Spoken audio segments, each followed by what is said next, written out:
Lorsque le peuple de Dieu s'avançait plus profondément sur la terre de l'Alliance, nous savons comment l'ennemi, le grand ennemi spirituel, avait tenté depuis le tout début de cette marche vers la terre promise, comment, de manière persistante, le malin cherchait à faire éruption et à arrêter ce mouvement en s'immisçant, se heurtant à ce peuple, essayant d'une manière ou d'une autre de faire échouer ce mouvement en y faisant irruption.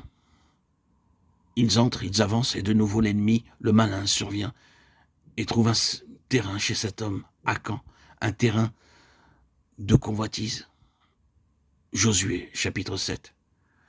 Il était convenu de manière certaine que rien dans ce royaume et ce domaine n'était exempt de la malédiction que Dieu avait prononcée à son égard.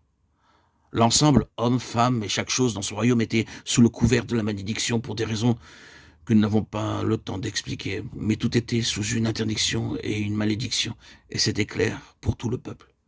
Tout devait être totalement dévoué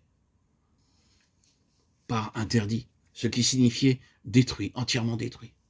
Mais Akan, dans la convoitise de son cœur, prit parmi les choses dévouées un lingot d'or et un manteau babylonien qu'il cacha dans sa tente.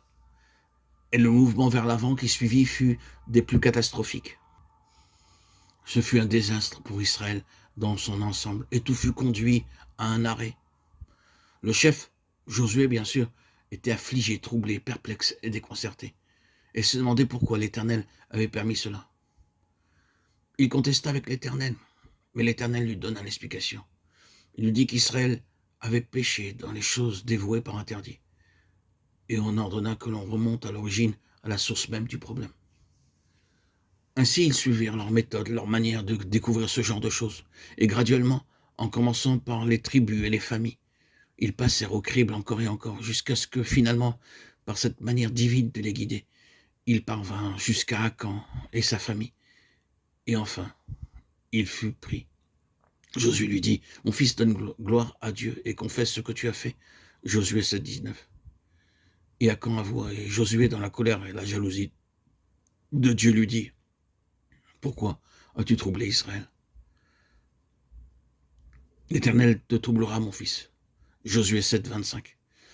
Et ils le prirent, lui, sa famille, sa tante et tous ses biens et tout ce qui était en lien avec lui, et les brûlèrent au feu dans la vallée d'Accor, afin que rien d'Akan ne subsiste, et tout ce qui restait n'était que cendre dans la vallée d'Accor. Voilà l'œuvre du diable. C'est ce que le diable peut provoquer, une nécessité, une obligation pour Dieu, de juger de cette façon, de manière si absolue, à cause d'un lien avec le royaume du diable. Mais quelle fut la suite ? Oui, on dirait que Satan triomphe. Il ne semble pas que Satan soit un ennemi défait. Mais allez jusqu'à Ésaïe, osez, et qu'avez-vous ? Et je lui donnerai la vallée d'Accor comme une porte d'espérance. Osée 2, 17. Et dans Ésaïe 66, et dans la vallée d'Accor, il aura des troupeaux et des pâturages. C'est-à-dire qu'un jugement est passé, et l'œuvre même du diable, devenant une base pour une nouvelle espérance. Le chemin d'une nouvelle espérance. Il est le Dieu de l'espérance. Vous voyez, le Dieu de l'espérance. Il peut changer les pires œuvres du diable à sa gloire. Eh bien, c'est uniquement un moyen de préfigurer et d'illustrer Christ crucifié, fait malédiction et endurant la colère de Dieu jusqu'aux cendres.